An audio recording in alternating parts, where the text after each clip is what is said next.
நோய் உண்டாத காரணம் over heat உடம்புல ஆகிறதுனால.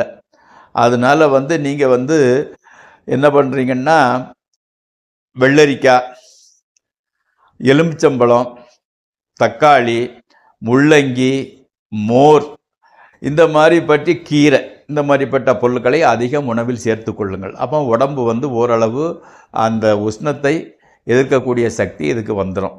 இது அடுத்தால சூரியன் தந்தையை குறிக்கும் கிரகம். ஸோ அந்த அப்பாவோட மனசை குளிர செய்ய வேண்டியது மிக மிக முக்கியம். அது மட்டும் இல்லாமல் அவரோட ஆசீர்வாதம் பெற்று எந்த காரியத்தை செய்தாலும் அந்த காரியம் நல்லபடி செல்லும். ஸோ எப்படின்னா, தகப்பனார் மனதை குளிர்வித்தல் முக்கியம். முடிந்தால் ஆதித்த ஹிருதய மந்திரத்தை தினசரி சொல்லி வரவும். மேற்கூறியவற்றை நம்பிக்கையுடன் செய்து வந்தால் நண்பர்களே, சூரிய பகவானோட அந்த கெடுபலன்களிலிருந்து நீங்கள் தப்பித்து விடலாம்.